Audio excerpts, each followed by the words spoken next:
ഒരു സിനിമയിൽ അച്ഛനായി വന്ന് മകന്റെ ജീവിതം തകർക്കുന്ന മനുഷ്യൻ, മറ്റൊരു സിനിമയിൽ മകനെ കുറിച്ചുള്ള സ്നേഹം കൊണ്ട് ഹൃദയം തകർന്നു പോകുന്ന അച്ഛൻ, ഒരിടത്ത് വില്ലൻ, മറ്റൊരിടത്ത് ഹാസ്യതാരം, വേറൊരിടത്ത് നാടിന്റെ അധികാരി, പിന്നെ ഒരു ദിവസം സ്വന്തം സിനിമാ ജീവിതത്തിൽ തന്നെ ഒരു വില്ലനായി മാറിയ സാഹചര്യം. അഭിനയത്തിന്റെ പേരിൽ ദേശീയ പുരസ്കാരങ്ങൾ നേടിയ മനുഷ്യൻ, രാജ്യം പത്മശ്രീ നൽകി ആദരിച്ച മനുഷ്യൻ, അതേസമയം സ്വന്തം സിനിമാ സംഘടനയോട് പോലും പരസ്യമായി ഏറ്റുമുട്ടാൻ മടിക്കാത്ത മനുഷ്യൻ, അവസാനം ആരോഗ്യം തകർന്നിട്ടും ക്യാമറയ്ക്ക് മുന്നിൽ നിന്ന് പിന്മാറാതിരുന്ന മനുഷ്യൻ. ഇതാണ് തിലകൻ. മലയാള സിനിമയിൽ അദ്ദേഹത്തിന്റെ പേരിന് മുന്നിൽ പല വിശേഷണങ്ങൾ ഉപയോഗിച്ചിട്ടുണ്ട്. മഹാനടൻ, അഭിനയ പ്രതിഭ, പെരുന്തച്ചൻ. പക്ഷേ തിലകനെ വെറും ഒരു നടൻ എന്ന് വിളിച്ചാൽ അത് അദ്ദേഹത്തോട് ചെയ്യുന്ന വലിയ അനീതിയായിരിക്കും. കാരണം തിലകൻ അഭിനയിച്ചിരുന്നില്ല, അദ്ദേഹം കഥാപാത്രമായി മാറുകയായിരുന്നു. ഇന്ന് നമുക്ക് നോക്കാം അയിരൂരിലെ ഒരു സാധാരണ കുടുംബത്തിൽ ജനിച്ച ഒരു കുട്ടി എങ്ങനെയാണ് മലയാള സിനിമയുടെ അഭിനയ ചരിത്രത്തിലെ ഏറ്റവും ശക്തമായ സാന്നിധ്യങ്ങളിൽ ഒന്നായി മാറിയത്. 1935 ജൂലൈ 15 പത്തനംതിട്ട ജില്ലയിലെ അയിരൂരിൽ ഒരു കുഞ്ഞു ജനിക്കുന്നു. പേര് പാലപ്പുറത്ത് കേശവൻ സുരേന്ദ്രനാഥ തിലകൻ. പിന്നീട് മലയാള സിനിമ മുഴുവൻ അറിയാൻ പോകുന്ന പേര് തിലകൻ. PTS കേശവന്റെയും ദേവയാനി അമ്മയുടെയും 6 മക്കളിൽ രണ്ടാമനായിരുന്നു അദ്ദേഹം. അച്ഛന് മുണ്ടക്കയത്തെ എസ്റ്റേറ്റുമായി ബന്ധപ്പെട്ട ജോലിയായിരുന്നു. ബാല്യം സാധാരണമായിരുന്നു. പക്ഷെ ആ ബാല്യത്തിൽ തന്നെ ഒരു അസാധാരണമായ കാര്യമുണ്ടായിരുന്നു: അഭിനയത്തോടുള്ള ആകർഷണം. അയിരൂർ, മണിക്കൽ, 4 വയൽ, കോട്ടയം MT സെമിനാരി സ്കൂൾ തുടങ്ങിയ സ്ഥലങ്ങളിലായിരുന്നു വിദ്യാഭ്യാസം. പിന്നീട് കൊല്ലത്തെ ശ്രീനാരായണ കോളേജിൽ പഠനം. പക്ഷെ കോളേജ് പഠനം പൂർത്തിയാക്കുന്നതിനേക്കാൾ ശക്തമായിരുന്നു മറ്റൊരാഗ്രഹം: വേദി. അവിടെ നിന്നാണ് തിലകന്റെ ജീവിതത്തിലെ ആദ്യത്തെ വലിയ തിരിവ്. അയാൾ ഒരു തീരുമാനമെടുക്കുന്നു: ഇനി പഠനം വേണ്ട, അഭിനയിക്കണം. സിനിമയിലല്ല, നാടകത്തിൽ. സുഹൃത്തുക്കളുമായി ചേർന്ന് അദ്ദേഹം മുണ്ടക്കയം നാടക സമിതി രൂപീകരിച്ചു. അവിടെ നിന്നാണ് തിലകന്റെ യഥാർത്ഥ അഭിനയ പഠനം ആരംഭിക്കുന്നത്. പിന്നീട് അദ്ദേഹം കേരളത്തിലെ ഏറ്റവും പ്രധാനപ്പെട്ട നാടക പ്രസ്ഥാനങ്ങളിൽ ഒന്നായ KPAC-യുമായി ചേർന്നു. 1966 വരെ KPAC-യിൽ പ്രവർത്തിച്ചു. തുടർന്ന് കാളിദാസ കലാകേന്ദ്രം, ചങ്ങനാശ്ശേരി ഗീത, PJ ആന്റണിയുടെ നാടക സംഘം, ഇങ്ങനെ നിരവധി നാടകവേദികളിലൂടെ അദ്ദേഹം സഞ്ചരിച്ചു. ഇവിടെ ഒരു കാര്യം പ്രത്യേകം ശ്രദ്ധിക്കണം: ഇന്നൊരു നടന് കഥാപാത്രത്തെ കുറിച്ച് പഠിക്കാൻ വർക്ക്ഷോപ്പുകളുണ്ട്, മെത്തഡ് ആക്ടിംഗ് പരിശീലനമുണ്ട്, ക്യാമറ ടെക്നിക്കുകളുണ്ട്. പക്ഷെ തിലകന്റെ കാലത്ത് വേദി തന്നെയായിരുന്നു അദ്ദേഹത്തിന്റെ അഭിനയ സർവകലാശാല. പ്രേക്ഷകന്റെ കണ്ണിലേക്ക് നേരിട്ട് നോക്കി അഭിനയിക്കണം. ശബ്ദം അവസാന നിരയിലിരിക്കുന്ന മനുഷ്യനിലേക്കും എത്തണം. ശരീരഭാഷ കൊണ്ട് കഥാപാത്രത്തെ പണിയണം. ഒരു രംഗം പിഴച്ചാൽ റീടേക്ക് ഇല്ല. ഈ നാടക പരിശീലനമാണ് പിന്നീട് സിനിമയിലെ തിലകനെ സൃഷ്ടിച്ചത്.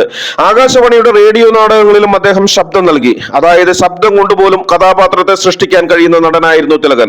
ഇവിടെ നിന്നാണ് കഥയ്ക്ക് മറ്റൊരു ട്വിസ്റ്റ്. ഇത്രയും വർഷം നാടകത്തിൽ അഭിനയിച്ച ഒരു നടൻ സിനിമയിലേക്ക് എത്തുന്നു.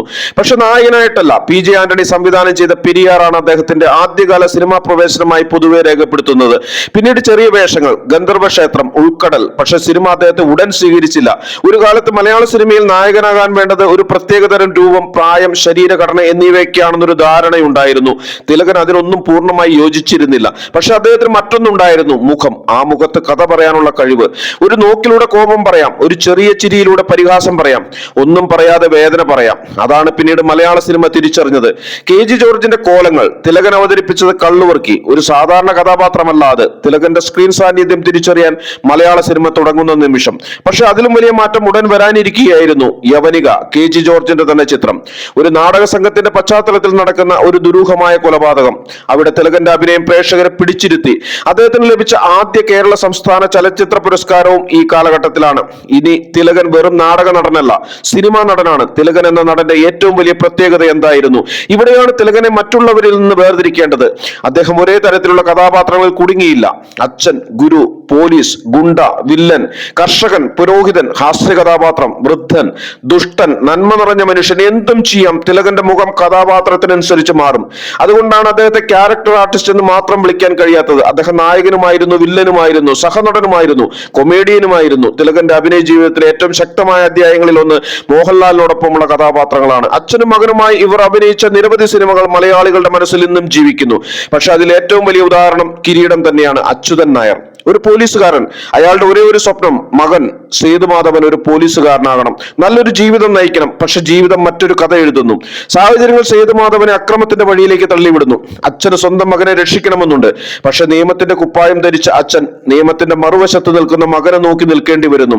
അവസാനം അച്ഛന്റെ സ്വപ്നം തകർന്നത് മാത്രമല്ല, അച്ഛൻ എന്ന മനുഷ്യൻ തന്നെ തകർന്നു. തിലകന്റെ കണ്ണുകളിലൂടെയാണ് ആ തകർച്ച പ്രേക്ഷകൻ കണ്ടത്. ഭദ്രന്റെ സ്ഫടികം. ഇവിടെ തിലകൻ വീണ്ടും അച്ഛനാണ്. പക്ഷെ കിരീടത്തിലെ അച്യുതൻ നായരിൽ നിന്ന് പൂർണ്ണ പൂർണ്ണമായും വ്യത്യസ്തനായ ചാക്കോ മാഷ്, കണക്ക് പഠിപ്പിക്കുന്ന കർക്കശക്കാരനായ അധ്യാപകൻ, മകൻ തോമസ്. അച്ഛന് മകൻ വലിയ ഗണിതജ്ഞനാകണം, മകൻ തന്റെ സ്വപ്നം യാഥാർത്ഥ്യമാക്കി ജീവിക്കണമെന്നല്ല, അച്ഛന്റെ സ്വപ്നം ജീവിക്കണം. അതാണ് പ്രശ്നം. അച്ഛന്റെ അമിതമായ നിയന്ത്രണം, ശിക്ഷ, സ്നേഹം പ്രകടിപ്പിക്കാൻ കഴിയാത്ത സ്വഭാവം, ഇവയെല്ലാം ചേർന്ന് മകനെ വീട്ടിൽ നിന്ന് അകറ്റുന്നു. അവൻ മാറുന്നു, ആടുതോമയായി. ഇവിടെ തിലകൻ ചെയ്ത കഥാപാത്രത്തിന്റെ ഏറ്റവും വലിയ പ്രത്യേകത എന്താണ്? ചാക്കോ മാഷ് ഒരു സാധാരണ വില്ലനല്ല. അയാൾ മകനെ വെറുക്കുന്നില്ല. മക്കളെ നേർവഴിക്ക് നടത്താൻ ശിക്ഷയാണ് ഉപാധി എന്ന് കരുതുന്ന ഒരു അച്ഛൻ. അയാൾ മകനെ സ്നേഹിക്കുന്നുണ്ട്, പക്ഷെ ആ സ്നേഹം പ്രകടിപ്പിക്കാൻ അയാൾക്ക് അറിയില്ല. അല്ലെങ്കിൽ സ്നേഹം പ്രകടിപ്പിക്കുന്നത് കൊണ്ട് മക്കൾ വഷളായേക്കാം എന്ന അബദ്ധധാരണകൾ പേറി നടക്കുന്ന ഒരു പിതാവ്. അവസാനം മകനു വേണ്ടി മരിക്കുന്ന അച്ഛൻ. പക്ഷെ എന്ത് പ്രയോജനം? പക്ഷെ വേണ്ടത് വേണ്ട സമയത്ത് കൊടുക്കാതെ മകന്റെ മുന്നിൽ അയാളുടെ കാഴ്ചപ്പാടിൽ വെറുക്കപ്പെടേണ്ട ഒരു പിതാവ്. അതുകൊണ്ടാണ് ആ കഥാപാത്രം ഇത്രയും ഭയപ്പെടുത്തുന്നത്. ഇനി തിലകന്റെ അഭിനയ ജീവിതത്തിലെ ഏറ്റവും വലിയ കൊടുമുടികളിൽ ഒന്ന്, പെരുന്തച്ചൻ. ഒരു കലാകാരൻ, തന്റെ കഴിവിൽ അഭിമാനിക്കുന്ന മനുഷ്യൻ. പക്ഷെ ഒരിക്കൽ സ്വന്തം മകൻ തന്നെക്കാൾ വലിയ പ്രതിഭയാണെന്ന് തോന്നി തുടങ്ങുന്നു. അവിടെ തുടങ്ങുന്നു ഒരു കലാകാരന്റെ ഉള്ളിലെ സംഘർഷം. അഭിമാനം, അസൂയ, പിതൃസ്നേഹം, അഹങ്കാരം എല്ലാം തമ്മിൽ ഏറ്റുമുട്ടുന്നു. ക്ഷേത്ര നിർമ്മാണത്തിനിടെ മകന്റെ കഴുത്തിലേക്ക് ഉളി വീഴുന്നു. അത് അപകടമായിരുന്നോ, അതോ അറിയാതെ വന്ന ഒരു അസൂയയുടെ നിമിഷമോ? സിനിമ ആ ചോദ്യം പ്രേക്ഷകന്റെ മനസ്സിൽ തന്നെ വിടുന്നു. പക്ഷെ തിലകൻ ആ കഥാപാത്രത്തെ അവതരിപ്പിച്ച രീതിയാണ് അതിനെ അനശ്വരമാക്കിയത്. മുഖത്ത് മിന്നിമറയുന്ന ഭാവങ്ങളിൽ നിന്ന് ആ പിതാവിന്റെ ഉള്ളിലെ എല്ലാ സംഘർഷങ്ങളുടെയും അടക്കിപ്പിടിച്ച തേങ്ങലുകൾ ശബ്ദമില്ലാതെ നമുക്ക് വായിച്ചെടുക്കാം. ഒരുപക്ഷെ ആ സിനിമയ്ക്ക് ശേഷമായിരിക്കാം ഗുരുവിന് ശിഷ്യനോട് തന്നെക്കാൾ കഴിവ് പ്രകടിപ്പിക്കുമ്പോൾ തോന്നുന്ന ഈഗോയ്ക്ക് പെരുന്തച്ചൻ കോംപ്ലക്സ് എന്ന പേര് തന്നെ വ്യാപകമായത്. ഈ പ്രകടനത്തിന് അദ്ദേഹത്തിന് കേരള സംസ്ഥാനത്ത് മികച്ച നടനുള്ള പുരസ്കാരം ലഭിച്ചു. ദേശീയ തലത്തിലും ചിത്രത്തിന് അദ്ദേഹത്തിന്റെ പ്രകടനത്തിന് പ്രത്യേക ജൂറി അംഗീകാരം ലഭിച്ചു. ഇവിടെ ഒരു വലിയ വിരോധാഭാസമുണ്ട്. തന്റെ മകന്റെ കഴിവിനെ ഭയപ്പെടുന്ന ഒരു അച്ഛനെ അവതരിപ്പിച്ച നടൻ സ്വന്തം കലയുടെ കാര്യത്തിൽ ആരെയും ഭയപ്പെട്ടിരുന്നില്ല. തിലകനെ കുറിച്ച് പറയുമ്പോൾ പലരും മറക്കുന്ന ഒരു കാര്യമുണ്ട്. അദ്ദേഹം മികച്ചൊരു ഹാസ്യ നടനുമായിരുന്നു. നാടോടിക്കാറ്റ്, പട്ടണപ്രവേശം, സന്മനസ്സുള്ളവർക്ക് സമാധാനം, മൂക്കില്ല രാജ്യത്ത്, കുട്ടേട്ടൻ ഇങ്ങനെയുള്ള ചിത്രങ്ങളിൽ തിലകൻ കാണിച്ച ഹാസ്യബോധം അത്ഭുതപ്പെടുത്തുന്നതാണ്. പ്രത്യേകിച്ച് സന്മനസ്സുള്ളവർക്ക് സമാധാനത്തിലെ കഥാപാത്രവും നാടോടിക്കാറ്റ് ചിത്രങ്ങളിലെ വ്യത്യസ്ത സ്വഭാവമുള്ള വേഷങ്ങളും അദ്ദേഹത്തിന്റെ റേഞ്ച് തെളിയിച്ചു. അതായത് ഒരു രംഗത്ത് കണ്ണീർ വരുത്തിയ അതേ നടൻ അടുത്ത രംഗത്ത് പ്രേക്ഷകരെ പൊട്ടിച്ചിരിപ്പിക്കും. തിലകന്റെ മറ്റൊരു ശക്തമായ മുഖം, വില്ലൻ. നമുക്ക് പാർക്കാൻ മുന്തിരിത്തോപ്പുകളിൽ അദ്ദേഹം അവതരിപ്പിച്ച കഥാപാത്രം അതിന്റെ നല്ല ഉദാഹരണമാണ്. അവിടെ അദ്ദേഹം കാണിക്കുന്നത് ശരീരബലം കൊണ്ടുള്ള വില്ലത്തരം മാത്രമല്ല, മനസ്സിന്റെ ഇരുട്ടാണ്. അദ്ദേഹത്തിന്റെ ശബ്ദം തന്നെ പലപ്പോഴും ഭീഷണിയായി മാറും. കണ്ണിലെ ഒരു നോട്ടം തന്നെ ഒരു മുന്നറിയിപ്പാകും. ഇതാണ് തിലകന്റെ അഭിനയ ശക്തി. വില്ലനാകാൻ വലിയ ആക്ഷൻ ആവശ്യമില്ല. അദ്ദേഹം വെറുതെ നോക്കിയാൽ മതി. തിലകന്റെ അഭിനയത്തെ അംഗീകരിച്ചത് പ്രേക്ഷകർ മാത്രമല്ല, പുരസ്കാരങ്ങളും അദ്ദേഹത്തെ തേടിയെത്തി. യവനിക, യാത്ര, പഞ്ചാഗ്നി, തനിയാവർത്തനം, മുക്തി, ധ്വനി, പെരുന്തച്ചൻ, ഗമനം, സന്താനഗോപാലം ഇങ്ങനെ നിരവധി പ്രകടനങ്ങൾക്ക് കേരള സംസ്ഥാന പുരസ്കാരങ്ങൾ. 1988 ഋതുഭേദം എന്ന ചിത്രത്തിലെ പ്രകടനത്തിന് ദേശീയ ചലച്ചിത്ര പുരസ്കാരത്തിൽ മികച്ച സഹനടനുള്ള ബഹുമതി ലഭിച്ചു. പിന്നീട് ഏകാന്തം എന്ന ചിത്രത്തിന് ദേശീയ തലത്തിൽ പ്രത്യേക ജൂറി അംഗീകാരവും ലഭിച്ചു. 2012 ഉസ്താദ് ഹോട്ടൽ എന്ന ചിത്രത്തിലെ പ്രകടനത്തിനും ദേശീയ തലത്തിൽ പ്രത്യേക പരാമർശം ലഭിച്ചു. ദേശീയ തലത്തിൽ 4 അവാർഡും സംസ്ഥാന തലത്തിൽ 9 അവാർഡുകളും നേടിയ മഹാനായ നടനായിരുന്നു തിലകൻ. 2009 രാജ്യം അദ്ദേഹത്തെ പത്മശ്രീ നൽകി ആദരിച്ചു. ഇതുകൂടാതെ Filmfare lifetime achievement, Asianet lifetime achievement, Kerala Sangeetha Nataka Akademi fellowship, Bharat Gopi പുരസ്കാരം തുടങ്ങി നിരവധി അംഗീകാരങ്ങളും അദ്ദേഹത്തെ തേടിയെത്തി. ഒരു നടന് ഇത്രയും പുരസ്കാരങ്ങൾ ലഭിച്ചു കഴിഞ്ഞു. രാജ്യം ആദരിച്ചു, കേരളം ആദരിച്ചു, പ്രേക്ഷകർ ആരാധിച്ചു. പക്ഷെ തിലകന്റെ ജീവിതത്തിൽ അവസാന അധ്യായം തുടങ്ങുകയാണ് 2010. മലയാള സിനിമയിൽ വലിയൊരു സംഘർഷം. തിലകൻ മലയാള സിനിമയിലെ സംഘടനകൾക്കെതിരെ രംഗത്ത് വരുന്നു. അദ്ദേഹത്തിന്റെ ആരോപണം ഗുരുതരമായിരുന്നു. സിനിമയിൽ ചില സംഘടനകളും ശക്തരായ ചില വ്യക്തികളും ചേർന്ന് തന്റെ അവസരങ്ങൾ തടയുന്നു എന്നായിരുന്നു അദ്ദേഹത്തിന്റെ നിലപാട്. പ്രത്യേകിച്ച് ഫെഫ്കയ്ക്കെതിരെയും അമ്മയ്ക്കെതിരെയും അദ്ദേഹം ശക്തമായി വിമർശിച്ചു. തന്നെ സിനിമകളിൽ നിന്ന് മാറ്റി നിർത്താൻ ശ്രമിക്കുന്നുവെന്നും അദ്ദേഹം ആരോപിച്ചു. ക്രിസ്ത്യൻ ബ്രദേഴ്സ് എന്ന ചിത്രത്തിൽ തനിക്ക് ലഭിക്കേണ്ടിയിരുന്ന വേഷം നഷ്ടപ്പെട്ടതും ഈ വിവാദത്തിന്റെ ഭാഗമായിരുന്നു. ഇത് വെറുമൊരു അഭിപ്രായ വ്യത്യാസമായിരുന്നില്ല, സംഘർഷം രൂക്ഷമായി. 2010 ഏപ്രിലിൽ അമ്മ തിലകനെ സംഘടനയിൽ നിന്ന് പുറത്താക്കുകയും ആ നടപടി ആജീവനാന്ത വിലക്കായി പ്രഖ്യാപിക്കുകയും ചെയ്തു. എന്നാൽ അമ്മ തന്നെ വ്യക്തമാക്കിയ ഒരു കാര്യമുണ്ടായിരുന്നു. അത് അഭിനയിക്കുന്നതിൽ നിയമപരമായ വിലക്കല്ല. അങ്ങനെ ഏർപ്പെടുത്താൻ ആർക്ക് പറ്റും? തിലകൻ പിന്മാറിയില്ല. അദ്ദേഹം തന്റെ നിലപാടിൽ ഉറച്ചു നിന്നു. പിന്നീട് ഈ വിവാദത്തെക്കുറിച്ച് അദ്ദേഹത്തിന് ഭീഷണി ഫോൺ വന്നതായും അദ്ദേഹം പോലീസിൽ പരാതി നൽകിയതായും വാർത്തകൾ പുറത്തു വന്നു. അദ്ദേഹത്തിന്റെ സ്വഭാവം തന്നെ അതായിരുന്നു. അദ്ദേഹം വിശ്വസിച്ചതിനെ കുറിച്ച് തുറന്നു പറയുക. ശക്തനായ മനുഷ്യനായിരുന്നു തിലകൻ എന്ന് ആൾ. അഭിപ്രായം ആരുടെ മുഖത്ത് നോക്കിയും തുറന്നു പറയാൻ തന്റെ ഇടമുള്ള വ്യക്തിത്വം. അദ്ദേഹത്തിന്റെ അഭിപ്രായങ്ങൾ അദ്ദേഹത്തിന്റെ ശരിയായിരുന്നു ഏതറ്റം വരെയും. സംഘടനകളുമായുള്ള സംഘർഷം സ്വാഭാവികമായും അവസരങ്ങൾ കുറച്ചു. പക്ഷെ തിലകനെ അഭിനയത്തിൽ നിന്ന് പൂർണ്ണമായി ഇല്ലാതാക്കാൻ കഴിയുമായിരുന്നില്ല താനും. പിന്നീട് പുതിയ തലമുറയിലെ സംവിധായകരും സിനിമകളും അദ്ദേഹത്തിന് വീണ്ടും മികച്ച കഥാപാത്രങ്ങൾ നൽകി. ഇന്ത്യൻ റുപ്പി, സ്പിരിറ്റ്, ഉസ്താദ് ഹോട്ടൽ, പ്രത്യേകിച്ച് ഉസ്താദ് ഹോട്ടലിലെ കരീമിക്ക, അൻവർ റഷീദ് സംവിധാനം ചെയ്ത ഉസ്താദ് ഹോട്ടൽ, ദുൽഖർ സൽമാന്റെ ഫൈസി, അവന്റെ മുത്തച്ഛൻ കരീമിക്ക, കടലിനോട് ചേർന്ന ഒരു ഹോട്ടൽ, അടുക്കള, ബിരിയാണിയുടെ മണം. പക്ഷെ ആ കഥാപാത്രം ഭക്ഷണം പാകം ചെയ്യുന്ന ഒരു വൃദ്ധൻ മാത്രമല്ല, ജീവിതത്തെക്കുറിച്ച് പഠിപ്പിക്കുന്ന ഒരാളാണ്. ഭക്ഷണം വയറു നിറയ്ക്കാനുള്ളത് മാത്രമല്ല, മനസ്സു നിറയ്ക്കാനുള്ളതാണെന്ന് ഫൈസിയെ പഠിപ്പിക്കുന്ന മനുഷ്യൻ. തിലകന്റെ മുഖത്ത് അന്ന് പ്രായത്തിന്റെ ക്ഷീണമുണ്ടായിരുന്നു. പക്ഷെ കണ്ണുകളിൽ അപ്പോഴും അതേ പ്രകാശം. ഒരിക്കൽ ചാക്കോ മാഷായി മകനെ തകർത്ത അതേ നടൻ ഇപ്പോൾ കരീമിക്കയായി ഒരു കൊച്ചുമകന്റെ ജീവിതം പണിയുന്നു. എത്ര വലിയൊരു യാത്ര.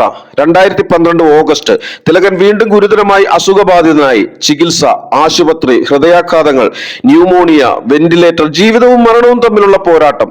ഓഗസ്റ്റ് 23 ഗുരുതരാവസ്ഥയിൽ ആശുപത്രിയിൽ പ്രവേശിപ്പിക്കപ്പെട്ട അദ്ദേഹം പിന്നീട് തിരുവനന്തപുരത്തെ ആശുപത്രിയിൽ ചികിത്സയിൽ തുടരുകയായിരുന്നു.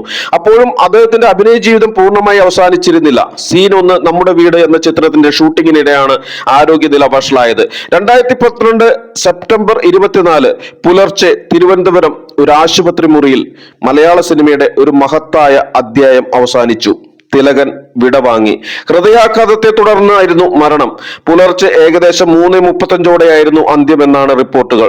പൂർണ്ണ സംസ്ഥാന ബഹുമതികളോടെയാണ് സംസ്കാരം നടന്നത്. ഒരു നടൻ മരിക്കുമ്പോൾ അദ്ദേഹത്തിന്റെ ശരീരം മാത്രമാണ് ഇല്ലാതാകുന്നത്, കഥാപാത്രങ്ങൾ മരിക്കുന്നില്ല. അച്യുതൻ നായർ ഇപ്പോഴും മകനെ കാത്തു നിൽക്കുന്നുണ്ട്. ചാക്കോ മാഷ് ഇന്നും തന്റെ മകനെ കണക്ക് പഠിപ്പിക്കുന്നുണ്ട്. പെരുന്തച്ഛൻ ഇന്നും ആ ഉളി കയ്യിൽ പിടിച്ചുകൊണ്ട് തന്നെ നിൽക്കുന്നു. കരീമിക്ക ഇന്നും ആ അടുക്കളയിൽ നിന്ന് സ്നേഹത്തിന്റെ രുചി വിളമ്പിക്കൊണ്ടേയിരിക്കുന്നു. നാടോടിക്കാറ്റിലെ കഥാപാത്രങ്ങൾ ഇന്നും നമ്മെ ചിരിപ്പിക്കുന്നു. നമുക്ക് പാർക്കാൻ മുന്തിരിത്തോപ്പുകളിലെ വില്ലൻ ഇന്നും നമ്മെ അസ്വസ്ഥരാക്കുന്നു. കിരീടത്തിലെ അച്ഛൻ ഇന്നും മലയാളിയുടെ ഹൃദയത്തിൽ ഒരു മുറിവാണ്. അതുകൊണ്ടാണ് തിലകൻ എന്ന നടൻ മരിച്ചിട്ടില്ല എന്ന് പറയേണ്ടി വരുന്നത്. അദ്ദേഹം ഓരോ തവണയും തിരികെ വരുന്നു. ഒരു പഴയ സിനിമയുടെ ഫ്രെയിമിലൂടെ, ഒരു ഡയലോഗിലൂടെ, ഒരു നോട്ടത്തിലൂടെ, ഒരു നിശബ്ദതയിലൂടെ.